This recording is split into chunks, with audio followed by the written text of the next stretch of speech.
অন্ধবিশ্বাস, অন্ধভক্তি আৰু অজ্ঞানতা।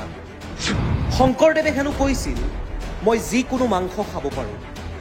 বিলাসী গাড়ী বাদেই স্বয়ম্ভু গুৰু প্ৰেমানন্দক হেনো কিনি দিব এখন এৰোপ্লেন। তথাকথিত প্ৰভু প্ৰেমানন্দৰ ভক্তৰ চৰম বহুৱালি।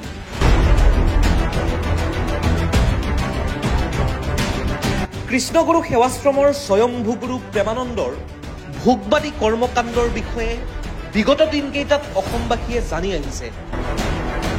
গুৰুৱে ঘূৰে কোটিটকীয়া বাহনত অৱসৰ বিনোদনৰ বাবে যায় বিলাসী বিদেশ ভ্ৰমণলৈ।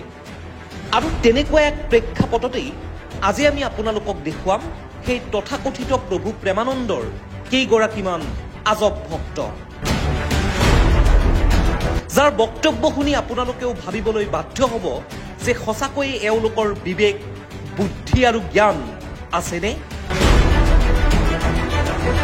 প্ৰথমেই মন কৰক এইটো বক্তব্যলৈ যে আজি প্ৰভুই মানে ধৰক মানে বহুতে কয় অধিকাৰী কি পিছে আমি পাৰিলে প্ৰভুক এখন প্লেন এখন কিনি দিম। বিলাসী বাহন বাদেই তেওঁ গুৰুক হেনো কিনি দিব এখন এৰোপ্লেন। পিছে এইখিনিতে মন কৰিবলগীয়া যে গুৰুৱে নিজৰ ৱেবছাইটত লিখি থৈছে, কৃষ্ণগুৰু নামে ভক্তক বস্তুবাদী সমাজখনৰ উদাসীন ভাৱধাৰাৰ ঊৰ্ধলৈ লৈ যাব পাৰে। আৰু তেনে প্ৰেক্ষাপটত গুৰুক এৰোপ্লেন কিনি দিয়াৰ মন্তব্য কৰি প্ৰেমানন্দৰ বস্তুবাদী ভাৱধাৰাক সমৰ্থন কৰা এই ভক্তই এই বিষয়ে নাজানে নে এই কথাবোৰ কেৱল ৱেবছাইটটোতেই সীমাবদ্ধ, সেয়াহে এক প্ৰশ্নবোধক। ভক্তগৰাকীয়ে আকৌ কৈছে যে শংকৰদেৱে কৈছিল, মই যিকোনো মাংস খাব পাৰোঁ, মোৰ সেই সাধনা আছে। শংকৰদেৱ গুৰুজনাই কৈছিল যে মই যিকোনো মাংস খাব পাৰোঁ, মই হজম কৰিব পাৰোঁ, তই নৰা, তই নাখাবি।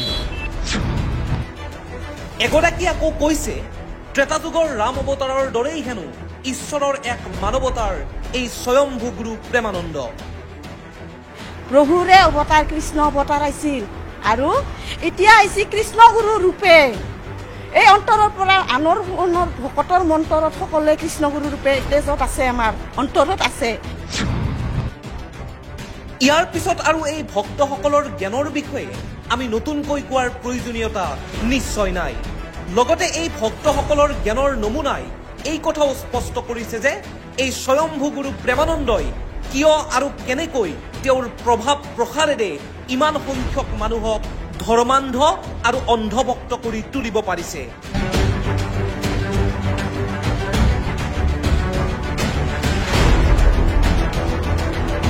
News desk report, the opinion.